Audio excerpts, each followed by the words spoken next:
उत्तर प्रदेश के जनपद गोरखपुर से आज एक ऐसी सांस्कृतिक क्रांति का शंखनाद हुआ है जो विश्व भर के करोड़ों यदुवंशियों के गौरव को पुनर्जीवित करने जा रही है।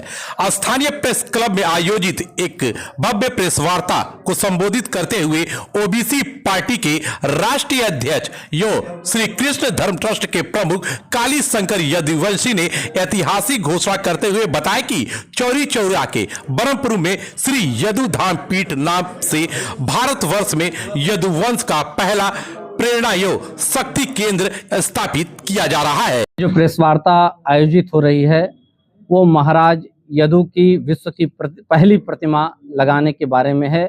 और अभी तक यदुवंशियों का कोई अपना विश्व में या देश में कोई पीठ नहीं था। श्री यदु धाम पीठ की स्थापना के लिए घोषणा के लिए आधिकारिक घोषणा के लिए प्रेस वार्ता आयोजित हो रही है। और आपको हम बताना चाहते हैं कि महाराज यदु जो थे वो महाराज ययाति के पुत्र थे, बड़े पुत्र थे। और महाराज यदु से ही यदुवंश परंपरा की यदुवंश की शुरुआत होती है। मगर विडंबना देखिए, इस यदुवंश के तमाम लोग राजनीति के शीर्ष पे गए, सांस्कृतिक क्षेत्र में शीर्ष पे गए।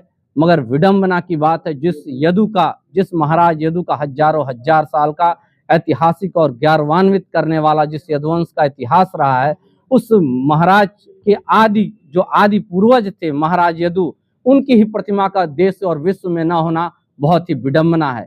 मैं आपको बताना चाहता हूं कि ऐसे ही ये नहीं हो गया।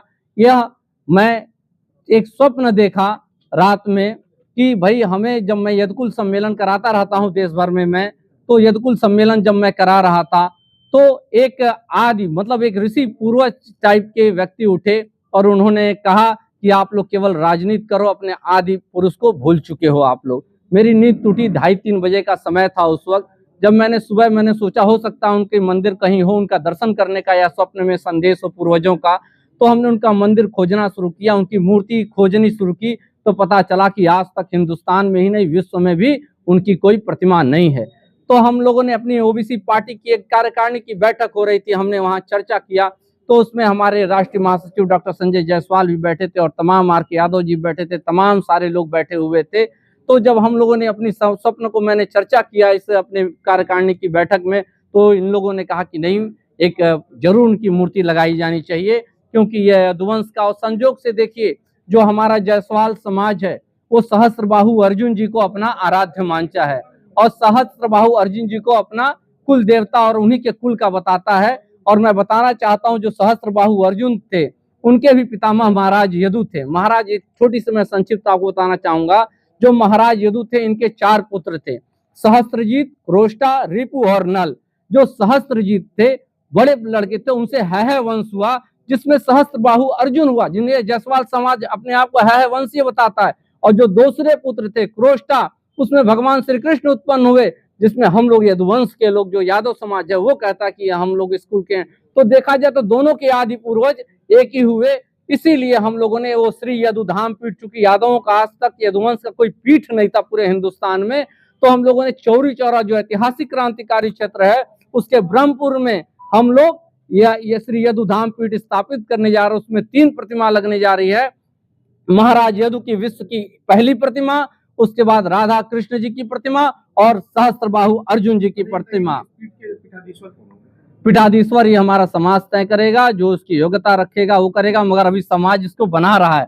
हमारे वहाँ पीठाधीश्वर की परंपरा नहीं है, ये यदकुल है। महाराज यदु ने राजतंत्र को छोड़ के लोकतंत्र बनाया, तो लोकतंत्र डेमोक्रेसी भारत की सुंदरता है। उसी डेमोक्रेसी के साथ उसमें कोई हम विभेद नहीं रखें कि एक व्यक्ति के हाथ में पूरी मुट्ठी पावर नहीं। पावर पीठ बहुत मशहूर है, क्या पीठ के बदले पीठ बनाए जा रहे हैं? भाई, वो पीठ तो हमारा भी आराध्य है, गुरु गोरक्षनाथ की तपोभूमि है और उसको भी हम सम्मान करते हैं। मगर इस पीठ की अपनी गरिमा होगी। यहाँ तीन महान लोगों का, महाराज यदु का जिन्होंने राजतंत्र त्याग के लोकतंत्र अपनाया, श्री कृष्ण राधा रानी जी का जिन्होंने गीता दिया, जो विश्व IIM से लेके विश्व में आज शोध का विषय है, और महाराज सहस्त्रबाहु अर्जुन का, जिनकी वीरता और शौर्यता बताने की जरूरत नहीं है। तो भाई, चौरी चौरा की धरती इस नाते चुनी गई क्योंकि वो ऐतिहासिक जन क्रांति की धरती रही है।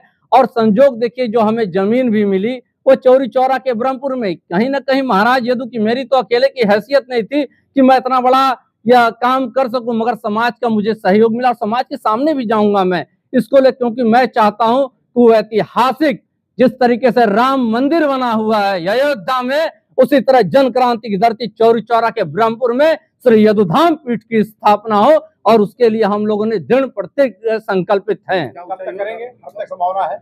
ये फरवरी 1 इसमें इसका शिलान्यास हम लोग करने जा रहे हैं। मूर्ति बन के महाराज यदु की तैयार है।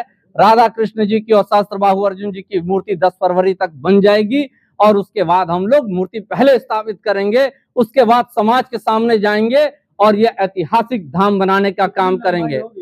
इसकी लंबाई, मूर्ति की लंबाई 11 फीट की, 11 फीट की तीनों मूर्तियों की लंबाई होगी। स्वर्णमयी मूर्ति होगी। किसको? ये कौन? अखिलेश यादव कौन? अखिलेश यादव मुख्यमंत्री, पूर्व मुख्यमंत्री। अच्छा, पूर्व मुख्यमंत्री जी। के बेटे। नहीं, वो तो मंदिर बना रहे हैं, वो तो परशुराम जी की भी मंदिर बना रहे हैं, और वहां पे क्या बोलता है, एक और केदारनाथ मंदिर बना रहे हैं। हम यदुवंश से आते हैं, पहले अपने पूर्वजों का सम्मान हमको करना करेंगे, उसके बाद हम तो सभी मंदिरों में जाएंगे, दर्शन करेंगे। अखिलेश यादव जी का भूल गए, उनका नाम भी जी अभी आप उनके साथी हुआ करते नहीं हैं। नहीं, हमने कभी भूला नहीं। वो बड़े नेता, अरे भाई अखिलेश यादव हमारे बगल में एक बैठे हुए हैं। अच्छा, नाम था। बिल्कुल।